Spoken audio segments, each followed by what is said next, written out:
take a seed, you plant it, you grow it, you dry it, you roll it, you smoke it.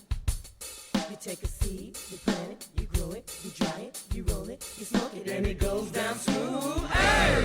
Good day, tokers and tokettes and non-toking lovers of liberty, and welcome to the program. I'm your host, Radical Russ Belville, your Red State refugee, coming to you live and direct from Rolla J Studios in my undisclosed mountain hideaway in the beautiful state of Jefferson region of Southern Oregon. Welcome to the program today. We've got a lot to cover, including another look at the state of Idaho. We're going to focus on the Brownshirt event that happened, the town hall meeting where Dr. Theresa Borrenpohl was hauled out of the meeting for expressing her views. And I'm going to give you a little background on the Idaho politics behind that and what exactly it was she was protesting. Also coming up on the show today, we're going to have a look at the most recent actions by this administration and how would it be any different if we were being under attack by an enemy than what they're doing right now? We've also got a new bit of information on the press conference. I just want to start with this right now before we even get to what I had planned on the show, because this just concluded a little bit ago. It was a press conference where Volodymyr Zelensky, the president of Ukraine, was there with, I guess it was President Trump and J.D. Vance, the vice president, and a bunch of people. And this press conference devolved into a shouting match where Trump and Vance are just hectoring President Zelensky and saying he disrespects America. I'm getting some of this from NBC News, where J.D. Vance said that they needed to use more diplomacy, that Zelensky wasn't being diplomatic in trying to end this war of aggression that Russia started. And Zelensky said he killed our people and he didn't exchange prisoners. What kind of diplomacy, JD, are you speaking about? What do you mean? JD Vance shoots back, I'm talking about the kind of diplomacy that's going to end the destruction of your country. I think it's disrespectful for you to come into the Oval Office and try to litigate this in front of the American media right now. Once again, trying to gaslight people into thinking that Ukraine had anything to do with getting itself invaded by Russia. It's just offensive what's going on here. It continued, Vance continued to say, I've actually watched and seen the stories, and I know what happens is you bring these people on a propaganda tour. Do you think it's respectful to come to the Oval Office of the United States and attack the administration that is trying to prevent the destruction of your country? And again, all this administration is trying to do is to get as much mineral rights out of Ukraine by extorting them for the support. And there's been innumerable times now, at least twice that I've seen, that a foreign leader has had to contradict Trump live at a press conference. I believe Emmanuel Macron, president of France, had to come up when Trump tries to spread the lie that, oh, well, you know, we're putting all this money into Ukraine. European Union put money in, but they're going to get all their money back. And the president of France had to say, no, we gave that money. We're not getting it back. Keir Starmer, the prime minister of the UK, same sort of situation, had to tell him, no, we're not getting our money back. We're giving more money than the United States has given. And for us to betray our allies like this is just amazing to me, just how far we've fallen in just these 2 months. And I'll have more to say about it on next week's show when I can get a little more digestion of it. But I haven't even seen the video yet. I want to wait to see that video, and we'll talk about that some more on the next program. But for right now, what I'd like to get to is our original topics. We're going to talk about the 7 deadly topics today, including the latest attack on transgender Americans and basically a backdoor effort to try to ban transgender foreigners from being able to come to the United States of America. And this ban orchestrated by someone that the Senate Democrats supported 100%.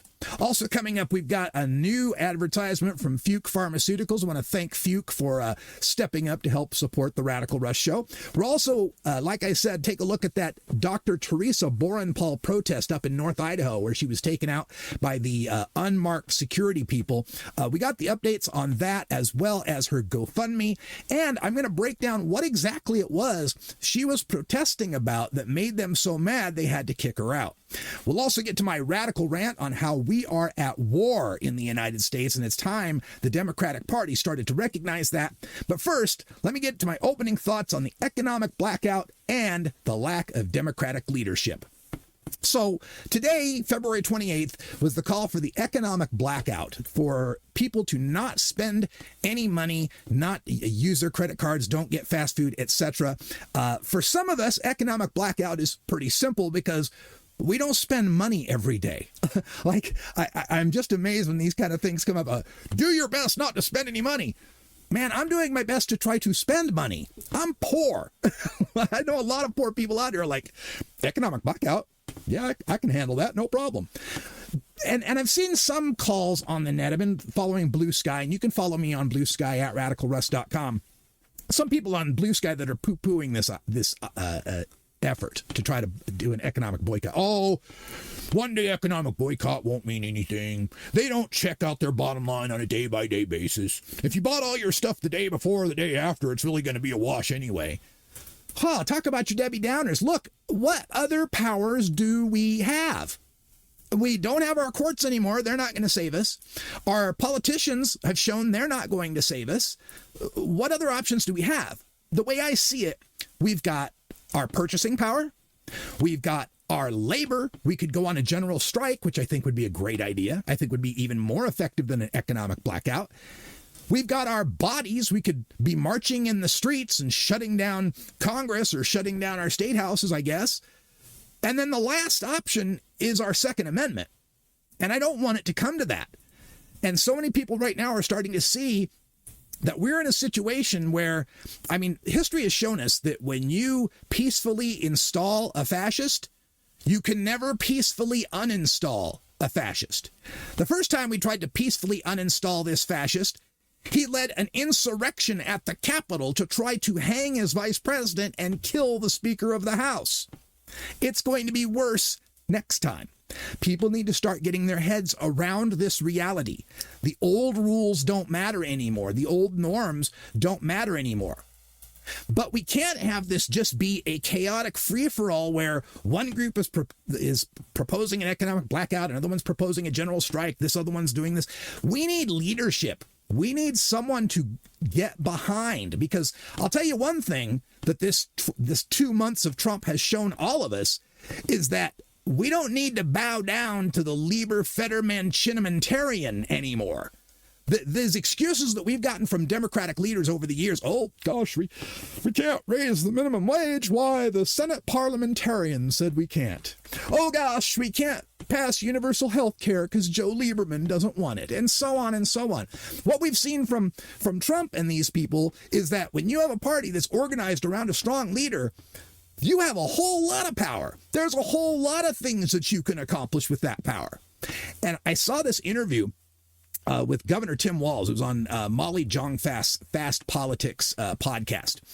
And remember, Governor Walz in the state of Minnesota is leading a state that's always been a very progressive state. Their Democrats are called Democrat Farm Labor Party, right? They remember their roots of farming and labor and unions and working people and the poor.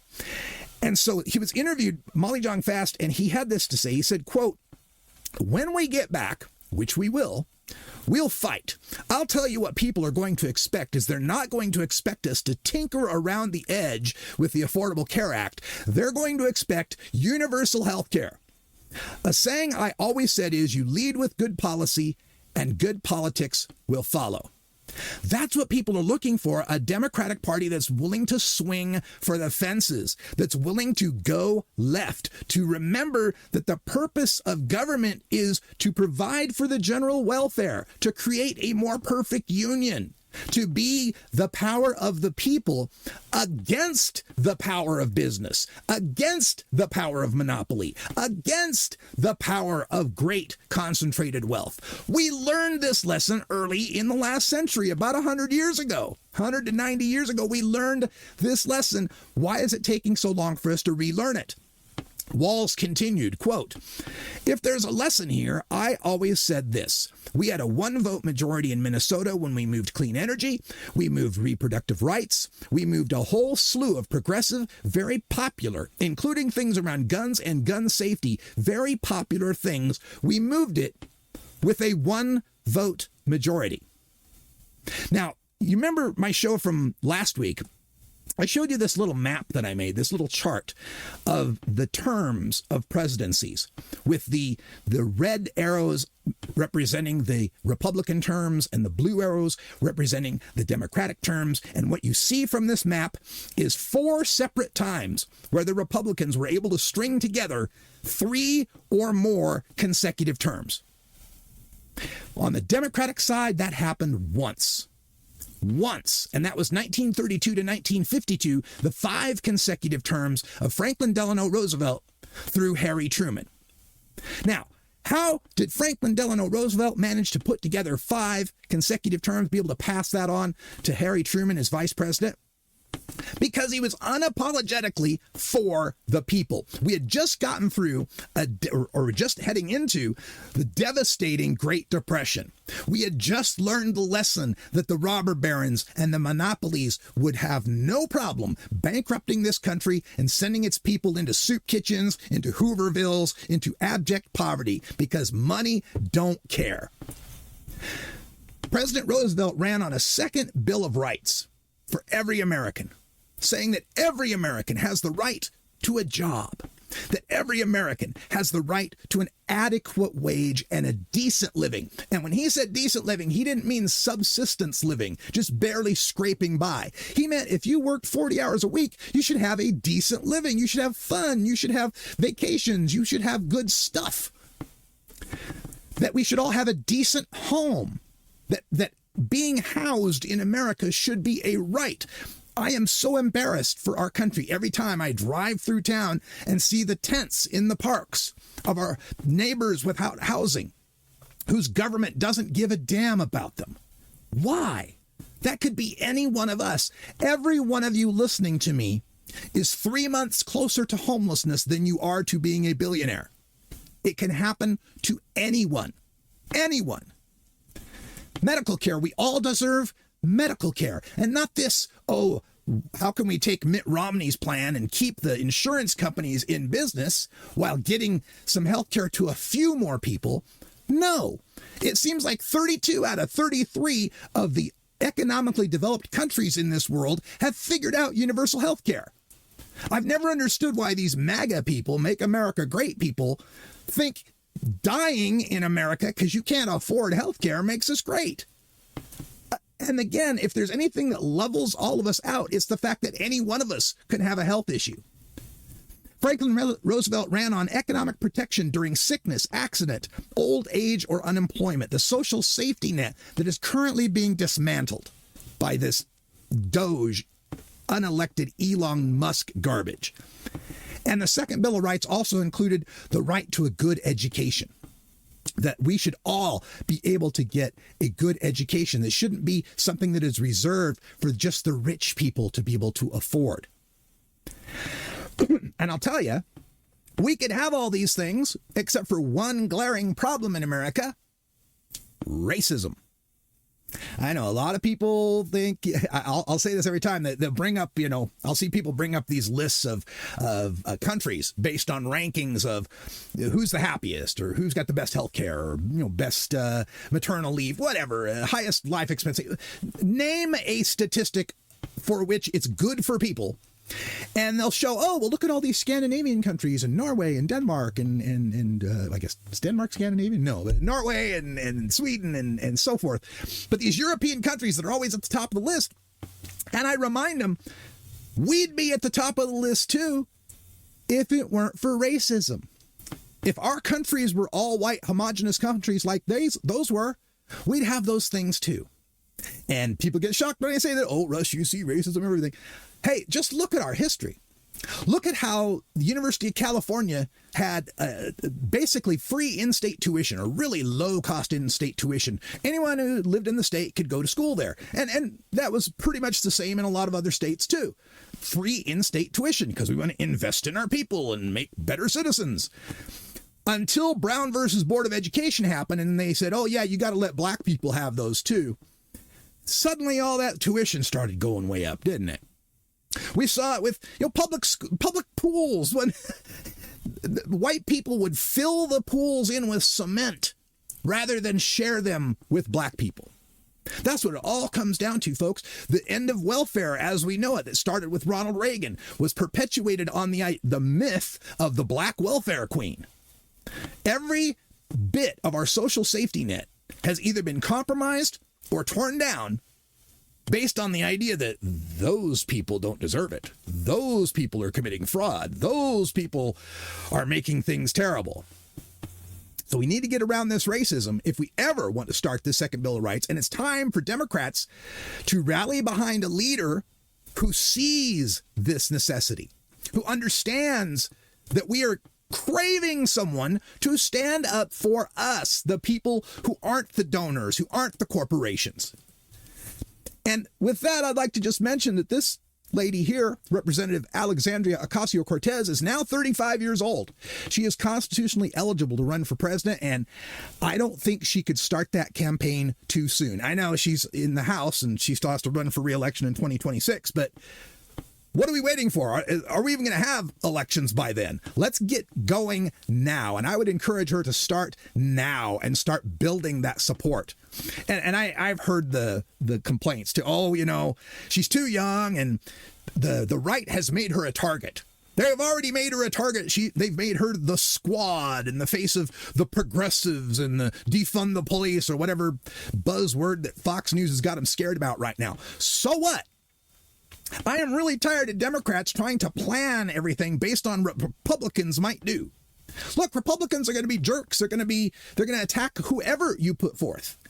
And at least putting forth someone like AOC, who understands the current political climate, who isn't cowed by having lived through the Reagan massacres of 1980 and 84, who hasn't subscribed to the Clintonian neoliberal third way that thinks that we can just be GOP light, we can be pro-business, we can be pro-economics just with rainbows and black people, that someone that really understands that we need to be a people-powered party, a party for the poor, a party that stands up and says, big government is good. Big government is how we accomplish big things. Big government is how we went to the moon. Big government is how we built the interstate highway system, freeway system, right? But no, we've still got Democrats who start in the frame of agreeing that big government's a bad thing and we need to do it better and more efficiently and we need to cut it down, instead of unapologetically saying that big government, good government, is about us, the people, is about helping the people. And I got to agree with Oliver Willis online. If you follow him on Blue Sky, Willis 1977, he's been covering this since the Bush administration. And he's right. We've run the accomplished, competent centrists, Al Gore, John Kerry, Hillary Clinton, Joe Biden, and Kamala Harris. And we got one win out of those 5. We lost 4 times to W, this C student AWOL bumpkin, and twice to Trump, with the most competent people you could, well overqualified people that you could name. Why? Because they didn't feel like they were our people. Al Gore, John Kerry felt distant. Hillary Clinton felt distant. Kamala Harris felt a part of that system that has been kowtowing to donors and the PACs and ignoring what the people need. And when was the one time we had a really huge win? That was Barack Obama, of course, who got a plus 7% popular vote margin, had 57 to 60 Democratic senators, and had over a 50 vote margin in the House when he was elected in 2008. Because he was the hope and change guy. He was the young guy compared to Hillary being the establishment candidate. He was the one that was proposing si se puede and yes we can and hope and change. And of course, once he got in, tacked right back to the center, listened to all the donor class, listened to all the consultant class, and proceeded to lose his House majority and proceeded to lose all the opportunities in the next 6 years of his term to be 2 terms to be able to make progress in this country. So I don't think AOC is a bad idea at all. I think the people would rally behind her. I think people find her authentic. And I think she could be transformative to this country.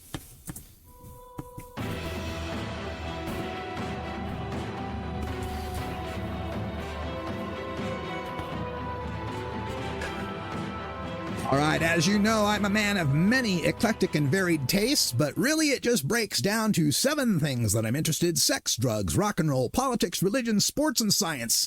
It's this little rapid-fire segment that we call the 7 Deadly Topics. Let's put 60 seconds on the clock. Sex. Secretary of State Marco Rubio moves to ban transgender passport holders. So what's going on here is that he has directed the Department of State to reject anyone coming into the United States whose passport marker of their gender does not match their sex at birth. So someone like Hunter Schafer, the star of HBO's Euphoria, a transgender woman, who is going to have to get a passport marker that says she's male. And what's the point of this? At what point is someone being identified? Do we need to know whether they have a penis or not? Really, the only thing I can think of is if you're going to arrest them and you need to know which prison cell you're going to put them in. And still, I think there's probably a better way around that. Oh, and don't forget, 100% of the Senate Democrats voted for Marco Rubio to be Secretary of State. Drugs. Idaho Governor Brad Little has signed a $300 mandatory minimum fine for marijuana possession into law. Gee, Governor, $300, huh? Why not $420, right? As you know, Idaho is one of the few remaining states that maintains an absolute prohibition on the possession of marijuana. If you're caught with marijuana in Idaho, the cops can stop your car, pull all the stuff out onto the side of the road, rifle through it, put handcuffs on you, take you to jail, book you, fingerprint you, get you a mugshot that'll be searchable on the internet forever, and give you a drug criminal record that'll affect your employment, your educational opportunities for the rest of your life. But that wasn't enough. Let's make sure that also costs them $300, even though the fine already is up to $1,000. They think this is going to stop marijuana, but remember, folks, Idahoans buy at least $10 million of marijuana from border states every month. Oh, rock and roll. Well, we're going to adjust this a bit and talk about Hollywood because we lost Gene Hackman this week. The 95-year-old actor was found dead in his home along with his wife and a dog with some very interesting but not apparently foul play circumstances. Gene Hackman, of course, one of my favorite actors of all time. His work in Unforgiven, The French Connection, so many amazing movies and performances that he's given us. But for me, I'll always remember him in Young Frankenstein, and Mel Brooks had some wonderful stuff to say about him online on Blue Sky recently. And it also brought to mind the fact that, Terry Garr passed away about 3 months ago. And so with the death of Gene Hackman, Mel Brooks has outlived the entire cast of the movie Young Frankenstein. Our condolences go out to Hackman's family and friends. I just saw that President Trump is going to sign an executive order to make English the official U.S. language, and I think there's a severe problem there. I think if a president is to propose an official language for the country, he ought to be able to speak and write it. This is the guy that gave us the word covfefe and hamburgers and stolen with S-T-O-L-L-E-N and choking, C-H-O-C-K-I-N-G. This is the guy who's going to make English the official language. Look, we haven't had an official language for the entirety of our nation, and there is no reason to have one. The whole point of America, at least as I understood it, was the place where everybody of any language could feel welcome.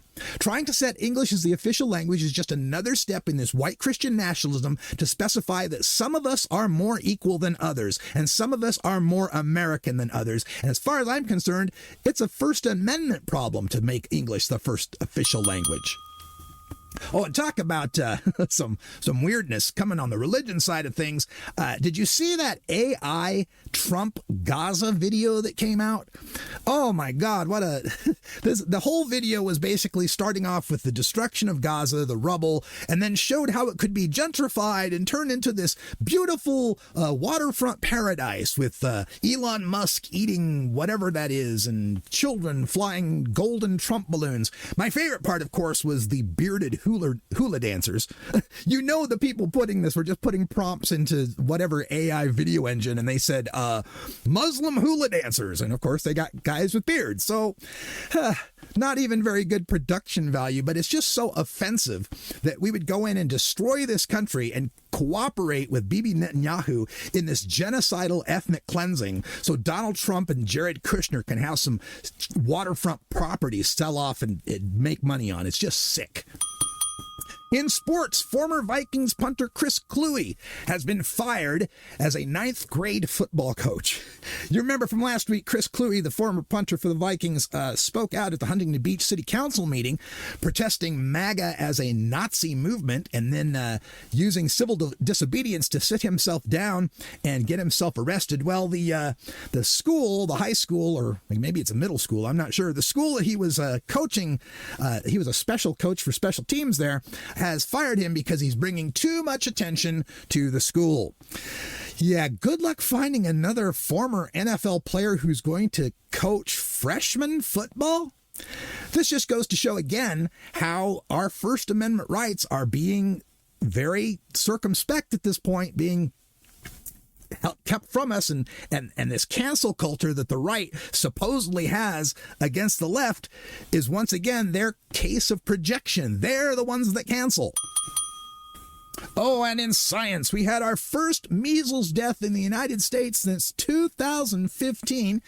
Case of an unvaccinated child in Gaines County, Texas. There's now 130 cases or more in 2 states, and I just read a report of someone who was on a Seoul, Korea to LAX flight who had measles. And so now, of course, all the people on that flight and all the people they dealt with and all the people from that point on could possibly be spreading the measles. You know, the average person who gets the measles can spread it to about 25 people. And measles is dormant for about 2 weeks. So you don't even know you got it for 2 weeks while you're spreading it to other people. Gaines County, Texas has a vaccination rate of 82%. You need about 95% to have herd immunity. So get ready for more measles, mumps, and rubella. And for people my age, Gen Xers, you're going to need an update because our old vaccines weren't as good. And that's all the time we've got for the 7 deadly topics. And I want to remind you, you can contact the Radical Russ Show. You can find us at radicalruss@gmail.com. If you are interested in sending an email, you can find me on Blue Sky. I'm at radicalruss.com on Blue Sky. The website is radicalruss.com and the online store is radruss.com. We also have a toll-free call-in number if you'd like to leave a voice message. It's 877-RUSS-420. That's 877-877-420. And I'm at Radical Russ on everything else out there. But if it's owned by a billionaire, I'm not checking it. All right, let's take a break with a message from our sponsor. The Radical Russ Show is brought to you by Fuque Pharmaceuticals, creating lifelong customers since 1905. Are you a MAGA voter who just lost your federal job? Did you vote for Trump for lower egg prices, only to find your insulin now costs $800 a month? Have you wondered how exactly pissing off all our allies makes America great again? Were you waiting to see the release of the Epstein files, only to get the release of the alleged sex trafficking Tate brothers? Ask your doctor about Leopard Face Cream, new from Fuque Pharmaceuticals. Leopard Face Cream soothes and relieves the feelings of regret and despair for MAGA voters who never thought the people they were voting to hurt would be themselves. Leopard Face Cream works by boosting the natural patriotism and ignorance of the MAGA voter to convince them that their suffering is necessary to ensure the suffering of people they hate. Warning: do not use Leopard Face Cream if you possess empathy, consideration, or morality. Side effects of Leopard Face Cream include the return of measles, the end of flu shots, and a general rise in American mortality. Tell your doctor right away if Actually, don't bother. The scientists at the National Institutes of Health who were studying the side effects of leopard face cream were just fired.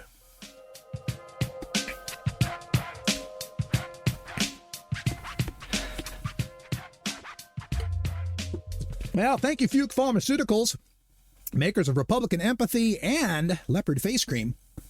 It's going to be so funny in the coming months as MAGA starts to realize what's happened, don't you think? Because all these MAGA that have the little elk stickers on the back of their truck, they're going to go hunting and fishing and boating and camping. Find out that the campgrounds, the restrooms are shut down. Some of the campgrounds aren't open anymore. The boating ramps are closed. The lakes are overrun with algae. The reservoirs are shut down. Oh, it's going to be fun once they realize just exactly what they voted for.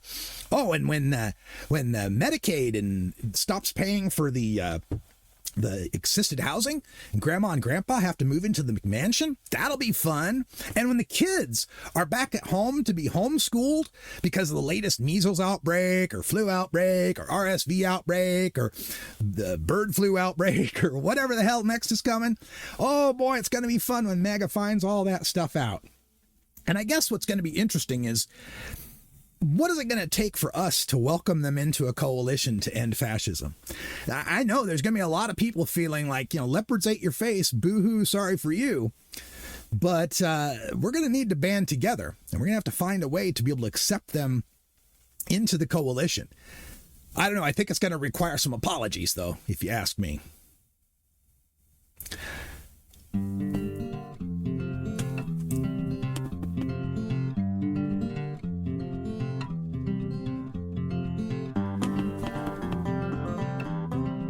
It's time for a blue state boycott of the state of Idaho, particularly the potatoes. Idaho, like many of the red states, is instituting terrible policies that harm women, LGBTQ people, the disabled, immigrants, and religious, ethnic, and racial minorities. But no state is more directly associated with one product than the Idaho potato. They even brag about it on their license plates. And boycotting Idaho harms communities of color less, since there are so few living there. It's time for the economically superior blue states to put the hurt on the aggressive red states. Here's another reason to boycott Idaho, the handmaid state.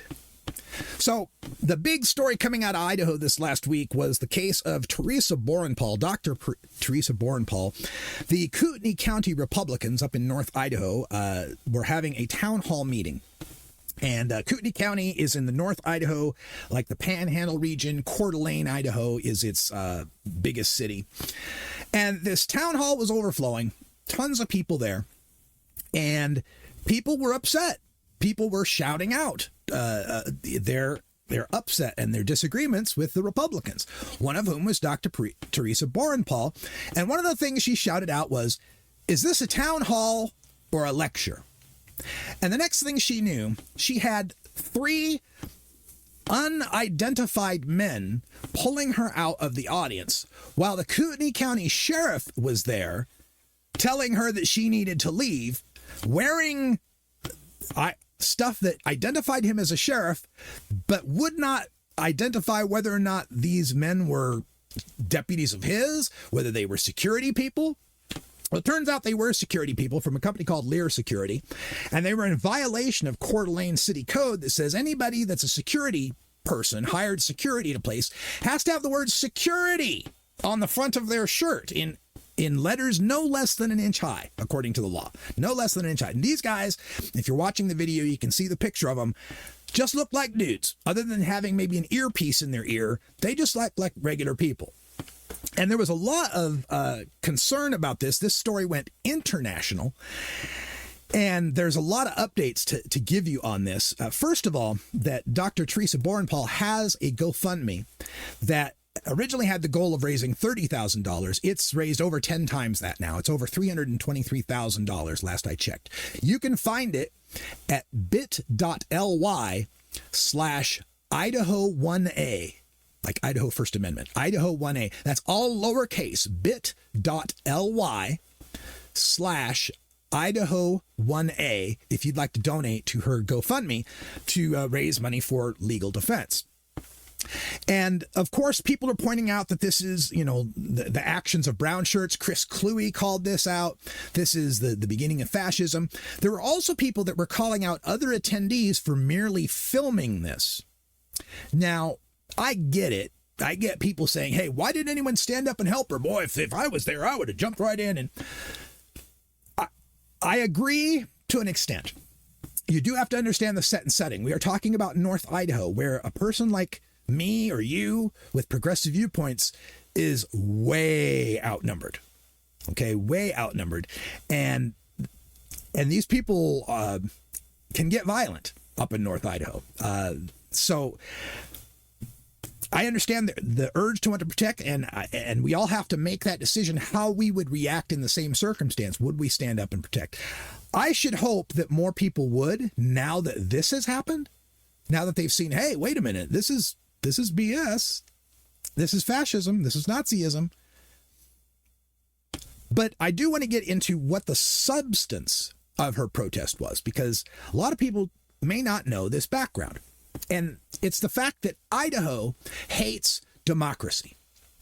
Particularly, the Idaho legislature hates democracy. She was pulled from the meeting because she was protesting a proposal by the Idaho legislature to repeal the Medicare expansion. Okay? Medicaid expansion.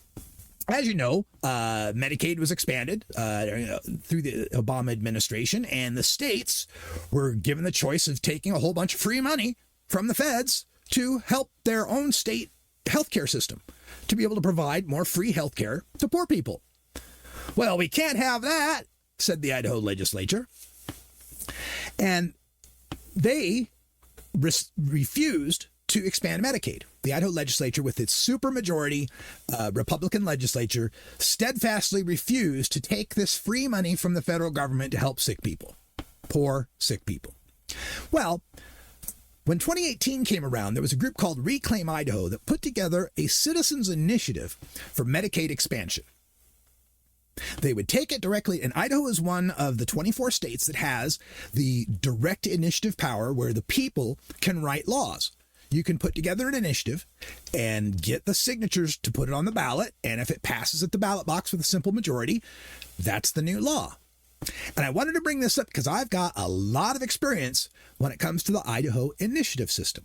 I was a part of medical marijuana initiatives through 2016, 2018, 2020, and 2022. So I know in great detail the history and the procedures necessary in the Idaho initiative system. And the fact that Reclaim Idaho was able to get Medicaid expansion on the ballot at all was a huge victory. So on 2018, it makes the ballot, and shock of all shocks, the people of Idaho pass Medicaid expansion with 61% of the vote. I mean, that would even pass in Florida. 61% of the vote. That is a landslide when you're talking about Idaho electoral politics. A 3-2 margin supporting taking free money from the feds to provide health care to poor Idahoans. And Reclaim Idaho's initiative was the first success in decades because Idaho has one of the toughest systems, probably second toughest after Utah, to be able to get an initiative on the ballot. Now, the GOP in Idaho has been fighting for a couple decades now to whittle away that initiative power. And the main reason they wanted to was their fear of medical marijuana. When California passed medical marijuana in 1996, followed by Washington and Oregon in 1998, and by the year 2000, just about every state in the West had medical marijuana, Idaho's GOP was terrified that big money interests from out of state were going to come in and put together a successful medical marijuana initiative.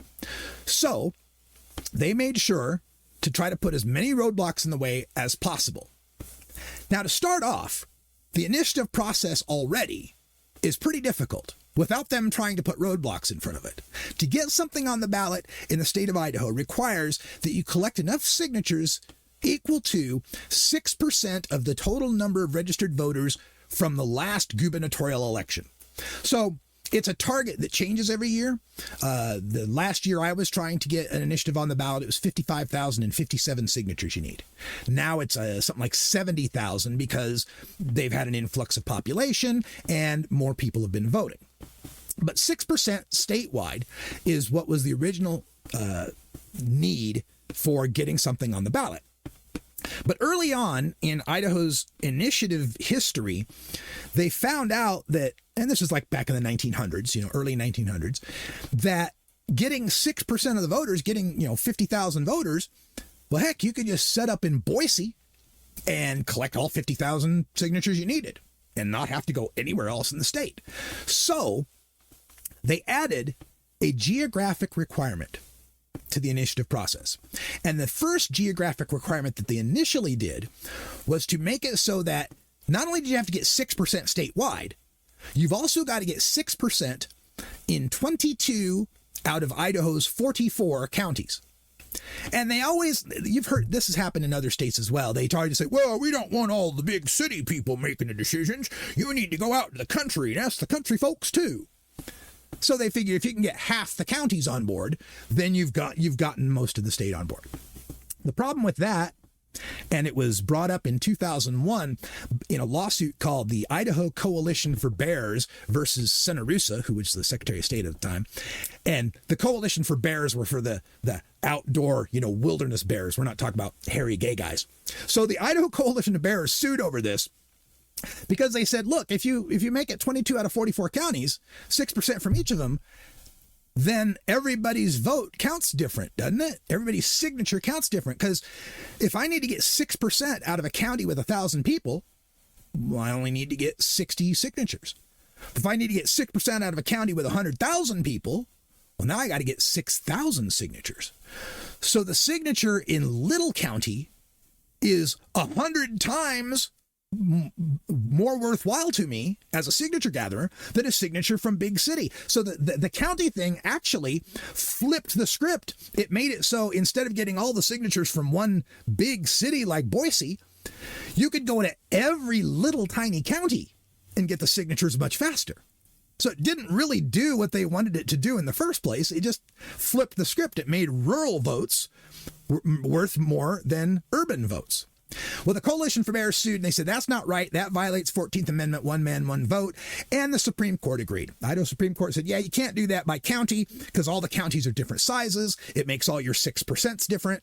It's not going to work. So that's when the Idaho legislature changed the initiative process to make it 18 out of 35 legislative districts. Now, legislative districts are roughly the same size. There is some discrepancy. But then you got the same deal in that Boise contains about 14 districts, and nearby Nampa contains, well, Boise and Nampa contain about 14 together. Then you go out to Pocatello, Idaho Falls in the Coeur d'Alene area, you got your 18 districts. So it doesn't solve the problem they think they're solving, but that's the way the law is now. You got to get 18 out of 35 legislative districts. And you got 18 months to do this. You got 18 months to do this, and it's okay to pay signature gatherers to get these signatures. And the sheets, when you're collecting the sheets of signatures, each sheet has to be county by county. So you got to collect 18 of 35 legislative districts, but Ada County has multiple districts in it. So it just makes a big paperwork issue and a lot harder to count because you have to verify who's in each district by each county sheet. And if you go to some big event, say you go to the fair and you try to collect signatures and people are coming from all over the state, you have to have a clipboard for each county. Like, which county do you live in? Oh, Payette County? Here's that clipboard. So the logistics and the printing and the personnel management you have to do for a signature campaign is exceptionally difficult to pull off. And then in 2020, they added another thing, which is the dreaded single subject rule. A single subject rule is one that says when you do an initiative, it can only cover one thing. You can't have the feed the puppies and increase the gas tax act, right? You can either feed the puppies or increase the gas tax. You can't do both. So they added the single subject rule in 2020, and what that has done in initiatives in other states, I can tell you, is make it so trying to pass medical marijuana is much more difficult. Because, for example, the single subject rule in Nebraska took down its medical marijuana initiative because it did two things. It allowed people to have medical marijuana and gave them a place to buy it. They considered the dispensary thing a second subject compared to the first subject, and it killed their medical marijuana initiative. So again, single subjects just put in there, once again, to make it more difficult to pass initiatives.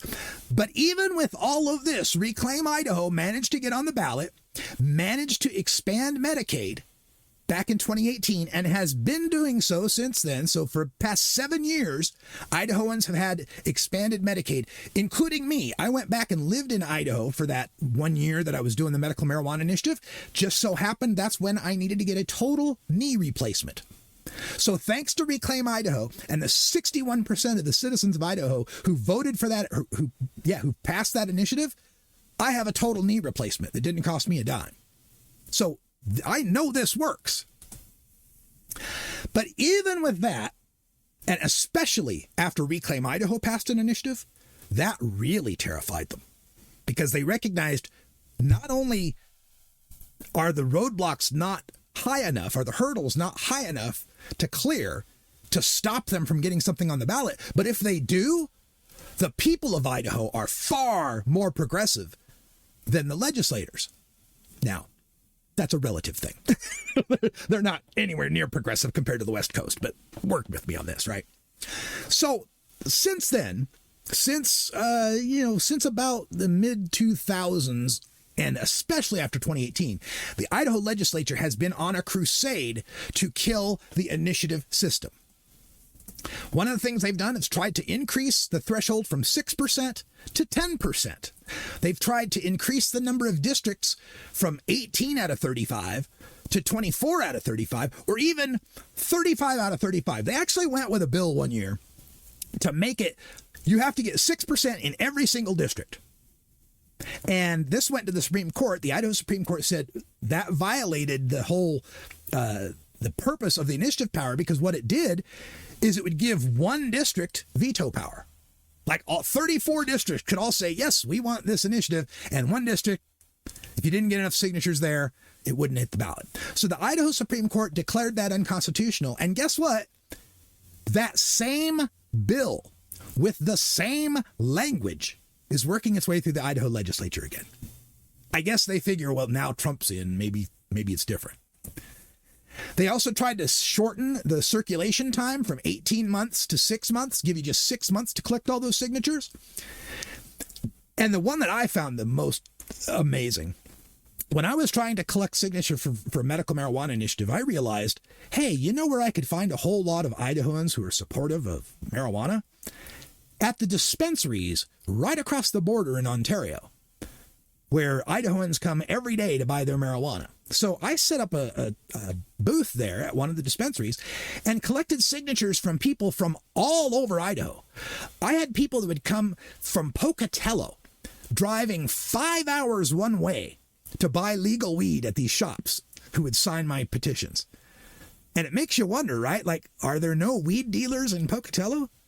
There are, but people want to be legal. They want to buy their marijuana legally. So once I started doing this and it got on the news, the Idaho legislature proposed a bill to require that you have to sign an Idaho petition on Idaho soil. They really wanted to make it illegal for me to collect signatures in Ontario, Oregon. Now, it was making its way through the legislature until someone brought up, and maybe it was me, that doing this would disenfranchise every Mormon missionary currently serving out of state, would disenfranchise every member of Idaho's military serving overseas, or Idaho National Guard that are deployed out of state for whatever reason, firefighting or whatever.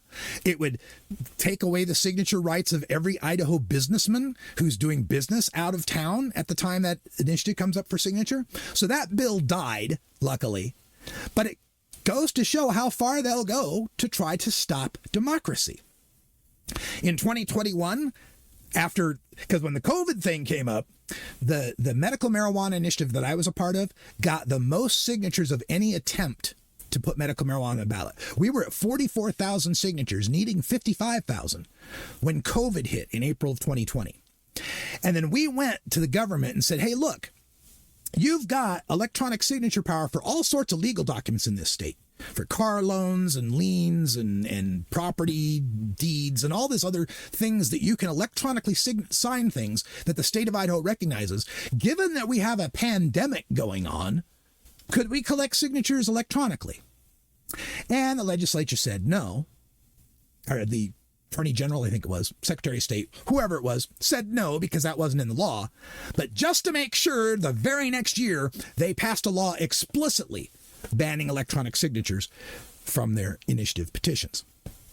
And of course, if none of these roadblocks will stop an initiative, they can do what they were planning on doing and what Dr. Theresa Borrenpohl was protesting up there in North Idaho, and that is just rewrite or repeal the initiative altogether. That's what she was so angry about. That's what they refuse to talk about, is how they want to thwart and overturn the will of a supermajority of Idahoans who passed a citizens initiative, who went to the trouble of getting the signatures and finally got Medicaid expansion to the people of Idaho. That's what she was protesting. So I call on everyone once again to boycott the state of Idaho, most particularly boycott the Idaho potatoes, the Idahoan potato products, McDonald's French fries. They come from Simplot, an Idaho company. Albertsons, Safeway, and Winco Foods, the grocery stores, are Idaho-based or owned by Idaho-based company or company that was started in Idaho. Jackson's Food Stores, the convenience stores in Idaho, you can boycott those. Boise Cascade, makers of building materials and paper products, boycott their products. Micron Technologies, makers of computers and chips and monitors, boycott them. And finally, Melaleuca, the nutraceutical company, the supplement company, let's boycott them as well. We've got to let these red states know that we blue states are the economically powerful ones, and they need us more than we need them.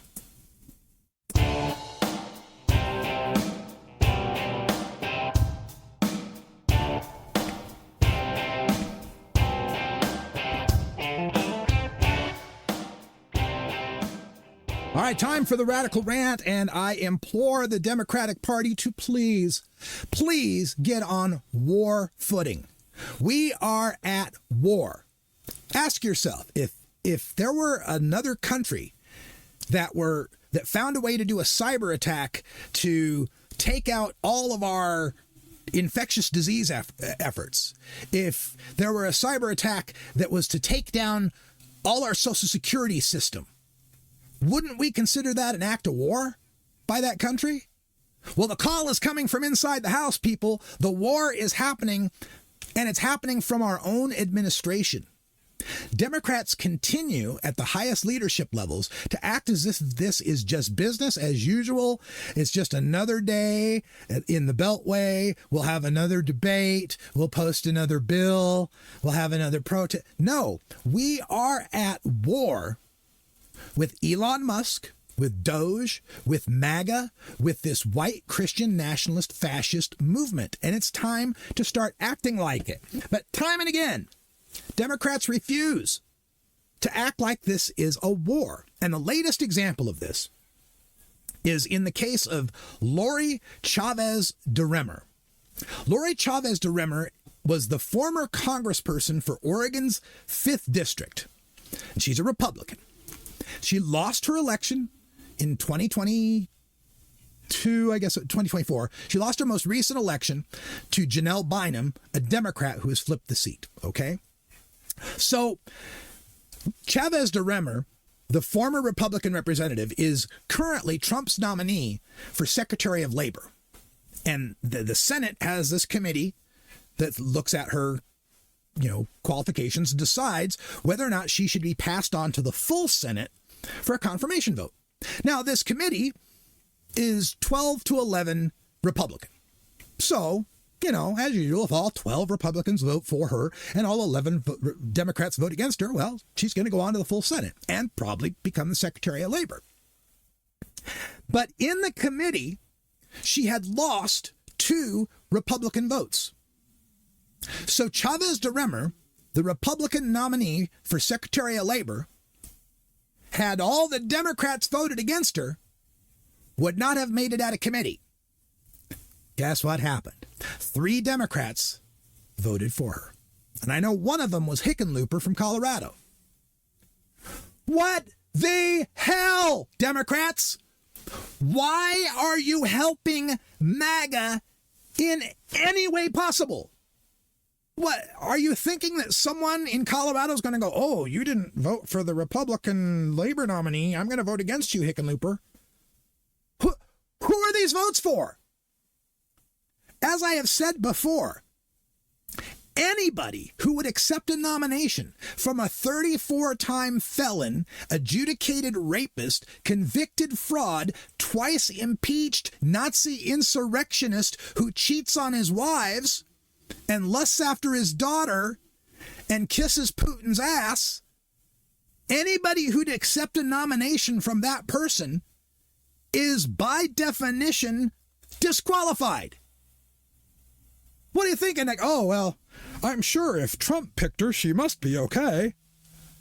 My God, Democrats. This is just like what right now what's going on with the passport markers, with the transgender people, Marco Rubio and Secretary of State, shutting down U.S. aid, killing our programs that deliver malaria nets to kids in Africa and Asia, keep them alive. Tens of thousands, hundreds, millions of people may die from what's going on from the Secretary of State, Marco Rubio, and every single Democrat voted for him. Not one no vote. He passed 99-0 in the Senate. Democrats aren't acting like we're at war at all. They're continuing to give aid and comfort to the enemy by voting for his nominees. They should not only not vote for any of these nominees, they should be walking out of these hearings. They shouldn't even be attending them. What's the point? You know they're going to lie. RFK Jr. sat there and lied and lied and lied. And right now, what's he doing? He's stopping the FDA from evaluating next season's flu shots, so grandma and grandpa can die from the flu next year. We've got measles outbreaks happening. Do you disavow your anti-vax background? Oh, yeah, of course, sure I do. Oh, I guess we can trust him. Trump nominated him. What the hell, Democrats? And to follow up on this, Lori Chavez DeRemer, I told you she lost her election in 2024. The Democrats flipped the seat. We flipped the seat in Oregon so that she was replaced by Janelle Bynum, a woman of color, a black woman. And what did she do? She voted for the Laken-Riley Act, that draconian immigration act that has been known as the Show Me Your Papers Act. She voted for that. She voted for Immigration and Customs Enforcement to stop anyone they think looks like an immigrant. You know, not Hugh Jackman, not Nicole Kidman, not Keith Urban, not that kind of looks like an immigrant. You know the kind. She voted for that. She voted for this fascist act. What's the point in flipping a seat if we're just going to get more fascism from Democrats? It is time for Democrats to recognize we are at war and start acting like it. And it's time for all these Democrats over the age of 60 to get primaried. And I swear, if someone just was to start the People's Party PAC and just start a fundraising effort that says all we will do is support progressive Democrats who support FDR's second Bill of Rights, that reject PAC money, that reject corporate money, that party would take off in an instant. Because I can tell you, not only are there a whole bunch of Democrats that are fed up, there's going to be a whole bunch of Republicans that recognize people that just vote their tribe, that just vote blue because that's the way they were raised. We're going to start to recognize, hey, we actually do need some government. Government actually is a good thing. Government actually does help us. Because if the Democrats continue going the way they are going the way of the Whig Party. Well, that's all the time we have here for the Radical Russ Show, which is written, produced, directed, engineered, designed, researched, posted, and catered by me, Radical Russ Belville. Well, except for this main theme, which is from We Love the Herb by Herbal Nation.